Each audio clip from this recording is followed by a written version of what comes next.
Hello everyone, कैसे हैं आप लोग। एक बार फिर से वेलकम है आपका टीच मी क्लाउड के यूट्यूब चैनल पे। I am Manjeet Rawat, your online instructor. Last हमने बात की थी कि सर्वर 2016 पे हम आपको वीडियो प्रोवाइड करने वाले हैं कोर रिलेटेड टू द एमसीएसए।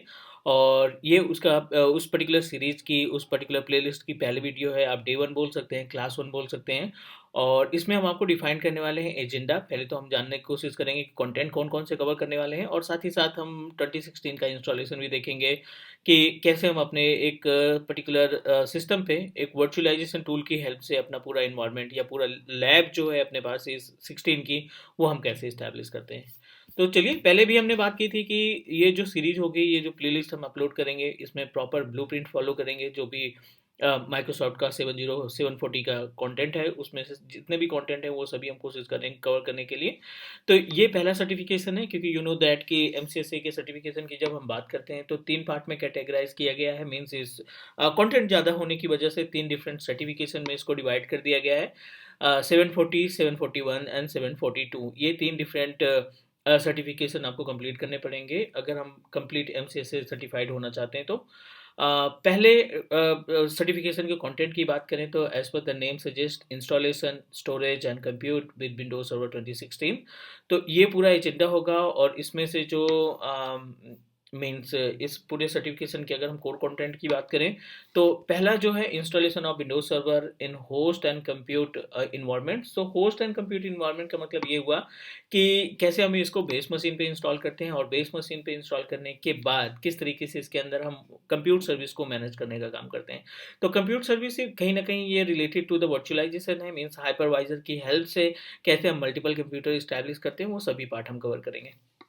बात करें अगर हम फाइनल एग्जामिनेशन में परसेंटेज की, तो लगभग 10 से 15% का मार्क्स हमें मिलेगा इस पर्टिकुलर कंटेंट से। उसके बाद फिर हम मूव करेंगे अगले टाइप में, अगले पार्ट में। तो इसमें अगर हम टोटली बात करें कंटेंट, कोर कंटेंट की, तो create, manage and maintain image for deployment. Mean जो भी हम ऑपरेटिंग सिस्टम डिप्लॉय करना चाहते हैं with the help of hypervisor, उसको कैसे मैनेज किया जाता है, उसके ऑब्जेक्टिव क्या होंगे, वो सारी चीज़ें हम यहाँ पे देखेंगे। उसके बाद इंपॉर्टेंट पार्ट आता है storage solution, right. Implement storage solution के केस में क्या होता है कि how to manage the disk. जैसे हम मल्टीपल फॉर्मेट होते हैं हार्ड डिस्क के, GPT, I hope you know about the GPT, MBR, या उसके अंदर जो वीडीएच, वीएचडी या वीएचडीएक्स फाइल्स होती हैं, उनको किस तरीके से मैनेज किया जाता है, ये कंप्लीट डिटेल हम इसी वाले मीन्स कंटेंट में पढ़ेंगे, इस पर्टिकुलर मॉड्यूल में पढ़ेंगे। सर्वर स्टोरेज की बात करें तो किस तरीके से हम विद द हेल्प ऑफ आईएसकेजी या एनएफएस के थ्रू अपने एक सिस्टम से स्टोरेज दूसरे सिस्टम में शेयर कर सकते हैं। तो एक तरीके का जो सैन बनाते हैं, सैन तो नहीं बोल सकते, लेकिन सैन में जो यूज होने वाला कंटेंट है, यूज होने वाला प्रोटोकॉल है, उस प्रोटोकॉल को हम यहाँ पे इस्तेमाल करेंगे, राइट। एंड उसके बाद फिर मूव होते हैं हम हाइपरवाइजर की तरफ से। हाइपरवाइजर काफ़ी अच्छा खासा परसेंटेज हमें इसमें प्रोवाइड करेगा। एग्जामिनेशन के भी यहाँ पे देखें तो 20 to 25% हमारा जो कंटेंट आएगा, मीन्स क्वेश्चंस आएंगे, वो को रिलेटेड टू द हाइपरवाइजर आएंगे। तो क्या क्या देखना है इसमें, हाउ टू इंस्टॉल हाइपरवाइजर, क्योंकि यू नो दैट कि बाय डिफॉल्ट जब हम अपने सिस्टम में मीन सिस्टम कोई सर्वर 2012 या 2016 इंस्टॉल करते हैं, तो बाय डिफॉल्ट हाइपरवाइजर डिसेबल रहता है। We need to install it rule की हेल्प से, रोल्स की हेल्प से हम उसको इंस्टॉल करते हैं। तो वो सभी पार्ट हम यहाँ पे कवर करने वाले हैं, right. Then move to implement Windows containers. तो कुछ माइक्रोसॉफ्ट का कंटेनर्स हैं, कुछ विंडोज कंटेनर हैं। उन कंटेनर को कोशिश करेंगे समझने के लिए, डॉकर के साथ एसोसिएट करके देखेंगे, और कोशिश करेंगे कि इसके अंदर जितने भी टास्क हैं प्रैक्टिकली हम उसको फॉलो करें। Then will move our self to high availability, जिसमें आप बोल सकते हो कि क्लस्टरिंग वगैरह या रेप्लिकेशन हम तैयार करेंगे कि इन केस अगर कोई प्रॉब्लम एक पर्टिकुलर सर्वर में आ जाती है तो किस तरीके से उसको मैनेज किया जा सकता है, या किस तरीके से उसकी कॉपी क्रिएट की जा सकती है। Next, maintain and monitor server environment. So maintain and monitor in the sense कि जैसे with the help of WSUS, Windows server update service, WSUS की हेल्प से किस तरीके से हम पैचेस को एग्जीक्यूट करते हैं, किस तरीके से हम अपने क्लाइंट ऑपरेटिंग सिस्टम के पैच को मैनेज करने का काम करते हैं, वो सारी चीज़ें हम यहाँ पे देखने वाले हैं। तो ये पूरा प्रॉपर एजेंडा है, इसमें हम सारी चीज़ें देखने वाले हैं। चलिए पहले स्टार्ट करते हैं बहुत ही बेसिक से। यहाँ पे हमने विंडोज़ 10 ऑपरेटिंग सिस्टम कनेक्ट कर रखा है, 16 की रैम एंड 4 कोर सीपीयू है इसमें। बेसिक समझने की कोशिश करते हैं। यहाँ पे सर्वर ऑपरेटिंग सिस्टम नहीं है, हमने सर्वर 2016 इसमें इंस्टॉल करके रख रखा है, डाउनलोड करके रख रखा है। तो अब इसमें क्या करना है, क्योंकि कंप्यूटर एक ही है, लैपटॉप या डेस्कटॉप एक ही है, तो हमें क्या करना है, एक हाइपरवाइजर या फिर VMware वर्कस्टेशन का भी इस्तेमाल कर सकते हैं। तो हम यहाँ पे सबसे पहले VMware वर्कस्टेशन इंस्टॉल करेंगे और VMware वर्कस्टेशन के ऊपर अपना सर्वर 2016 हम इस पर इंस्टॉल करने का काम करेंगे, राइट। तो बहुत ही सिंपल सा फंडा है यहाँ पे। हाइपरवाइजर VMware वर्कस्टेशन 10 अपने पास है विद लाइसेंस। इसको इंस्टॉल करते हैं और इंस्टॉल के बाद, इंस्टॉलेशन के बाद जैसे वर्कस्टेशन इंस्टॉल हो जाता है, हम इसके ऊपर सर्वर 2016 के ऑपरेटिंग सिस्टम को भी डिप्लॉय करेंगे, राइट। तो आप सेम प्रोसीजर यूज कर सकते हैं, क्योंकि you know that to manage the all practical, क्योंकि एमसीए से या कोई भी हम टेक्नोलॉजी की बात करें, कोशिश हमें ये करनी चाहिए कि ज़्यादा से ज़्यादा हमें उस पर टाइम देना है, मीन्स प्रैक्टिकल के ऊपर हमें टाइम देना है, ताकि जो कॉन्सेप्ट है वो हमारा क्लियर रहे प्रैक्टिकली भी। और इन फ्यूचर जब हम अपने क्लाइंट को हैंडल करने का काम करेंगे, जब भी हम मीन्स किसी क्लाइंट के लिए टास्क परफॉर्म करेंगे एज ए सिस्टम एडमिनिस्ट्रेटर, तो उस केस में भी हमें प्रैक्टिकली आना चाहिए। तो फटाफट डे वन है, जैसा कि इसमें हम क्या करने वाले हैं, पहले तो हम अपना सेटअप बनाएंगे। सेटअप बनाने के बाद उसका आइडेंटिटी मीन्स वर्क सर्वर 2016 का जो डैशबोर्ड है उसका लुक कैसा है, उसमें फीचर्स कौन कौन से हैं, और साथ ही साथ कितने रोल्स कितने फीचर्स अवेलेबल हैं उनके बारे में भी डिस्कस करने वाले हैं। तो पहला काम हमारा ये है to install the VMware workstation, और VMware वर्कस्टेशन इंस्टॉलेशन के बाद हम यहाँ पे आगे प्रोसीड करेंगे to install the server 2016 operating system, ठीक है। तो चलिए इसको इंस्टॉल होने देते हैं। मीनवाइल हम यहाँ पे 2016 ये अपने पास डेटा सेंटर है, 2016 का डेटा सेंटर हमने डाउनलोड कर रखा है। मोस्टली ऑर्गेनाइजेशन, अगर हम बात करें स्पेशली जो वर्चुअलाइजेशन टास्क परफॉर्म करना चाहते हैं, लाइक एज हाइपरवाइजर वगैरह की एक्टिविटी परफॉर्म करना चाहते हैं, तो most of organization prefer to install server 2016 data centre, क्योंकि ये कंपेटेबल है विद डेटा सेंटर। मीन्स ये कंपेटेबल है GUI के पैनल के केस में, और साथ ही साथ आप बोल सकते हो कि in case of hypervisor activity, means virtualization से रिलेटेड कोई एक्टिविटी या टास्क परफॉर्म करना चाहते हैं, तो उस केस में भी ये आपका जो 2016 डेटा सेंटर है काफ़ी ज़्यादा हेल्पफुल है।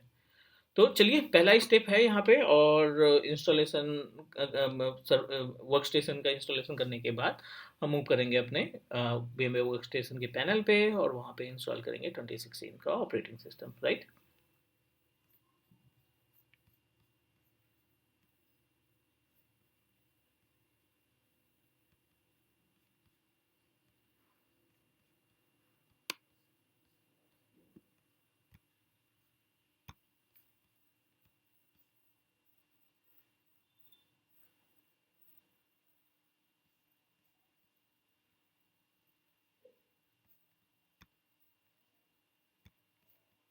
ठीक है, थोड़ा सा टाइम लगेगा इसमें, 2 से 3 मिनट का टाइम लगेगा। जैसे हमारा वर्क स्टेशन इंस्टॉल हो जाता है, हम लोग इस पर 2016 ऑपरेटिंग सिस्टम इंस्टॉल करेंगे, राइट। ओके,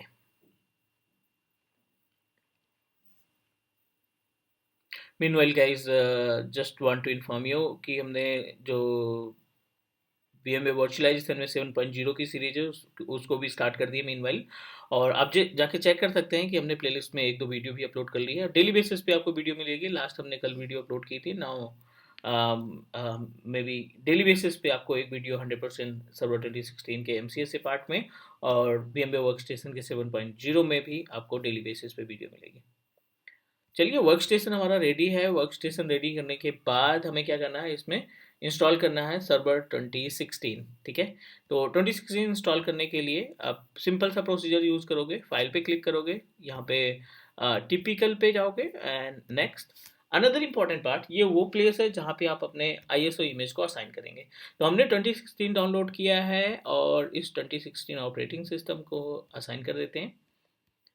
ओके, ये अपने पास सर्वर 2016 की ISO इमेज है, सेलेक्ट किया हमने, ओपन किया।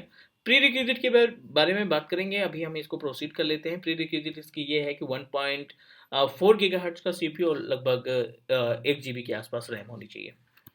तो हम नाम दे देते हैं, कोई सा भी नाम दे देते हैं। डोमेन के नाम से हम बनाना चाहते हैं, एंड इसकी जो फाइल है, इसकी जो ऑपरेटिंग सिस्टम की फाइल है, वो हम रखना चाहते हैं अपने E ड्राइव में। नेक्स्ट, और भी बहुत सारे बेनिफिट्स हैं इन कंपेयर ऑफ अवर 2016 इसमें कई सारे ऑप्शन मिलेंगे, क्योंकि अभी VMware माइक्रोसॉफ्ट एज्योर की बात करें तो जो VMware एज्योर में हम AD कनेक्ट का इस्तेमाल करते थे, जो एजेंट इस्तेमाल करते थे, अब 2012 के लिए हटा दिया गया है माइक्रोसॉफ्ट की साइट से। मीन्स अगर आपको सिंक्रानाइज करना है ऑन प्रोमाइसिस के यूज़र्स को, मीन्स ऑन प्रोमाइसिस पे जो डोमेन पे यूज़र्स अवेलेबल हैं, अगर आप उनको सिंक्रानाइज करना चाहते हैं तो उसके लिए जो एजेंट था वो माइक्रोसॉफ्ट की साइट से हट गया है, राइट।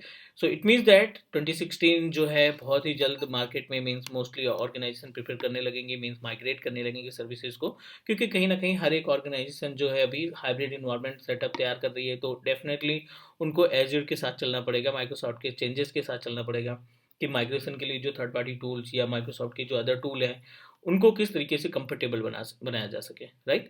तो आने वाले टाइम पे मान सकते हैं, क्योंकि सर्वर ऑपरेटिंग सिस्टम एक ऐसा MCS से एक पर्टिकुलर ऐसा कंटेंट है जो हमेशा मार्केट में रहेगा। मींस यू नो दैट कि हम अगर बात करें लास्ट 20 ईयर, तो server 2000, server anti server, server 2003, ये सभी ऑपरेटिंग सिस्टम हमारे पास थे, और अभी भी सर्वर ऑपरेटिंग सिस्टम कंटिन्यू करता जा रहा है, राइट। क्योंकि इसके फीचर्स जो हैं बहुत ही ज़्यादा यूनिक है। यू नो दैट कि मल्टीपल क्लाइंट्स को मैनेज करने की बात कर लें, या फिर पॉलिसीज एग्जीक्यूट करने की बात करें, तो ये ऑपरेटिंग सिस्टम तो परमानेंट रहेगा। और GUI सबसे इंपॉर्टेंट पार्ट ये है कि इसका GUI पैनल इतना ज़्यादा आसान है समझने के लिए, कि आई नो कि लिनक्स थोड़ा सा सिक्योर इसे माना जाता है, लेकिन लिनक्स की केस में क्या होता है, बहुत ही सिलेक्टेड बंदे रहते हैं जो लिनक्स पे टास्क परफॉर्म करते हैं, लेकिन विंडोज़ के जो एम्प्लॉय हैं, जो हम बात करें इंजीनियर्स की, तो विंडोज़ पे हमें ज़्यादा मिल जाएंगे। चलिए यहाँ पे 2016 standard version, data centre version, और यहाँ पे देखो दो ऑप्शन है। यहाँ पे आपको बहुत ज़्यादा ध्यान रखना है। एक तो देखिए इवैल्यूएशन है, दूसरा है डेस्कटॉप एक्सपीरियंस। डेस्कटॉप एक्सपीरियंस का मतलब ये है कि आप GUI में टास्क परफॉर्म करना चाहते हैं। अगर आप इवैल्यूएशन पे जाएंगे तो इट मीन्स दैट आप कोर इंस्टॉल करना चाहते हैं, तो ये आपको GUI पैनल प्रोवाइड करेगा। सो जाहिर सी बात हम GUI पे पहले टास्क परफॉर्म करेंगे, और जब तीसरा सर्टिफिकेशन आएगा उसमें हम थोड़ा सा स्क्रिप्टिंग, पावर सेल, और जो CLI का पैनल है उनको भी मैनेज करने का काम करेंगे, राइट। तो ये हो गया कस्टम में जाकर के। आप 60 GB इनफ है, 60 GB का स्पेस हम यहाँ पे प्रोवाइड करने वाले हैं, और it will take up to 5 to 7 minute, 5 से 7 मिनट का टाइम लगेगा। इसको इंस्टॉलेशन में लगा रहने देते हैं, इंस्टॉल कर देते हैं, और मीनवाइल हम समझने की कोशिश करते हैं कि डोमेन क्यों इंपॉर्टेंट है, राइट। क्योंकि it's really important for us कि हमें बेस पता होना चाहिए कि जो डोमेन का इन्वायरमेंट होता है या जो वर्क ग्रुप का इन्वायरमेंट होता है, दोनों में गैप क्या है, एंड किस केस में आपको वर्क ग्रुप का नेटवर्क बनाना चाहिए, किस केस में आपको डोमेन का नेटवर्क बनाना चाहिए, ये सारी चीज़ें हमें पता होनी चाहिए, राइट। तो चलिए पहले कोशिश करते हैं समझने की, मीन्स थ्योरेटिकल पार्ट में समझने की कोशिश करते हैं कि वर्क ग्रुप और डोमेन नेटवर्किंग में क्या डिफरेंस है। इंस्टॉलेशन इज इन प्रोग्रेस, तो थोड़ा सा टाइम लगेगा इसमें, नॉट एन इशू। चलिए मीनवाइल हम थोड़ा सा डिस्कस कर लेते हैं अबाउट P2P, जिसको बोला जाता है पीयर टू पीयर नेटवर्किंग और डोमेन क्लाइंट नेटवर्किंग, MCSA, ठीक है। 2016 सर्वर 2016, ये हम यहाँ पे पैनल लिख देते हैं ताकि जितनी भी क्लासेस हमारी हों इसमें हम इसी में आपको डॉक्यूमेंट्स भी प्रोवाइड करते रहेंगे, राइट। पहला टॉपिक है, पहला सेशन है installation of server 2016। I know that कि ये 2016 इंस्टॉलेशन बहुत ज़्यादा टफ टास्क नहीं है, लेकिन जब स्क्रैच से करना है तो सारी चीज़ें हमें पता होनी चाहिए। चलिए अब सर्वर के अंदर की फीचर्स की बात एक बार इंस्टॉलेशन होने के बाद करेंगे, लेकिन अभी हम बात करने वाले हैं सबसे इंपॉर्टेंट पार्ट पे, जो कि है P2P and domain client networking, ठीक है। ये पहला क्वेश्चन है, P2P and domain client networking, ये है क्या बेसिकली।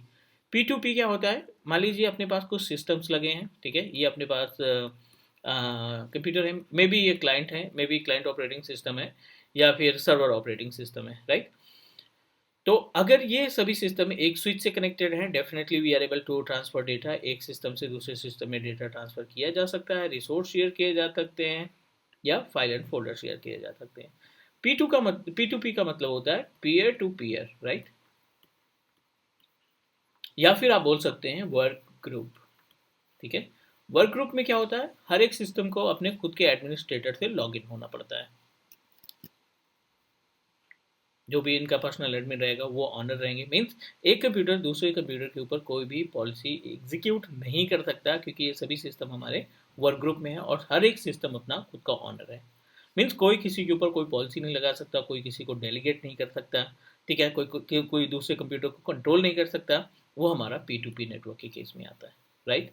डोमेन क्लाइंट की नेटवर्किंग की बात करें और बेसिकली अगर यूसेज की बात करें तो जो कॉल सेंटर्स वगैरह रहते हैं, स्मॉल ऑफिसेज हैं जहाँ पे केवल डेटा एंट्री का काम होता है, जहाँ पे फाइल और फोल्डर को ही शेयर करना है, तो आई थिंक उसमें सर्वर लगाने की रिक्वायरमेंट नहीं होती, क्योंकि सर्वर लगाने का मतलब है कि एक आपका हार्डवेयर में इन्वेस्ट करना और प्लस उस सर्वर को मेंटेन करने के लिए, मॉनिटर करने के लिए इंजीनियर्स को हायर करना। तो जो छोटे टास्क हैं उनमें हम वर्क ग्रुप या पीयर टू पीयर नेटवर्किंग कर सकते हैं, लेकिन अगर हम बात करें यहाँ पे डोमेन क्लाइंट नेटवर्किंग, तो डोमेन क्लाइंट नेटवर्किंग में दो का कॉम्बिनेशन होता है, एनओएस, नेटवर्क ऑपरेटिंग सिस्टम, ठीक है। और नेटवर्क ऑपरेटिंग सिस्टम क्या करता है, combination of our domain controller, means एक आपको सर्वर 2012 या 2016 या 2019 एक सर्वर तो आपको लगाना ही पड़ेगा, राइट। और बाकी जो मशीनें रहेंगी आप अपने हिसाब से एज ए क्लाइंट रख सकते हैं। तो मोस्टली एज पर मार्केट अगर अभी की हम बात करें तो मोस्टली जो क्लाइंट हैं वो हमारे विंडोज़ 10 पे रन करते हैं। आने वाले टाइम पे मे भी कि हाँ विंडोज़ 11 पे हम प्रीफर करें, लेकिन अभी जो ये इन्वायरमेंट है ये हमारा डोमेन, इस पे एक डोमेन सर्विस होती है, बाय डिफ़ॉल्ट आप सर्वर इंस्टॉल करके उस पर डोमेन नहीं पाते हैं, आपको मैनुअल टास्क परफॉर्म करना पड़ता है, राइट। और फिर ये बन जाएंगे क्लाइंट। ये जो है वर्क ग्रुप से हट करके बाय डिफ़ॉल्ट जो उनकी सेटिंग वर्क ग्रुप पे रहेगी उसको हटा करके हम क्या चेंज कर देंगे, डोमेन पे। I will give you the proper step, इसका पूरा सेटअप हम देखेंगे, स्टेप देखेंगे किस तरीके से मैनेज करते हैं। अब डोमेन क्लाइंट के केस में क्या हुआ कि इस पे जो यूज़र बनेगा वो यूज़र आप यहाँ से लॉगिन कर सकते हैं, और एक बार अगर आपने अपने क्लाइंट मशीन को वर्क ग्रुप से डोमेन में कर दिया तो आप यूज़र लॉगिन करने के साथ साथ उस पर जो भी पॉलिसी इंप्लीमेंट करना चाहते हैं, एग्जीक्यूट करना चाहते हैं, वो सक्सेसफुली आप अप्लाई कर सकते हैं। तो उम्मीद है कि ये जो कॉन्सेप्ट है ना पी टू पी और डोमेन क्लाइंट का नेटवर्किंग का, ये आसानी से आपको समझ में आ गया होगा। बेस है ये सभी मतलब आप मान के चलिए कि अगर आप स्टार्टिंग कर रहे हैं एमसीएसए के केस में तो आपको ये पता होना चाहिए कि हाँ ठीक है, पी टू पी नेटवर्किंग और डोमेन क्लाइंट नेटवर्किंग भी कुछ होता है, राइट। चलिए ये इंस्टॉल हो जाएगा, अभी हमें इसमें कुछ भी नहीं करना। तो अभी के लिए हम ये बेसिक सी इन्फॉर्मेशन आपको शेयर कर रहे हैं, ये डे वन है, क्लास वन है। कल हम मिलेंगे सेम टाइम पे और कोशिश करेंगे कि हम आपको जो आइडेंटिफिकेशन वाली वीडियो, मीन्स जो सर्वर का डैशबोर्ड ओपन होगा अपने पास विंडोज सर्वर 2016 का, उस पे जो डैशबोर्ड या फीचर्स या रोल्स हैं उनके बारे में बात करेंगे। ठीक है, डन करें आज के लिए इतना। आप अपना फीडबैक देते रहिए, और कौन सी टेक्नोलॉजी पे आपको वीडियो चाहिए आप ये भी कमेंट करके बता सकते हैं।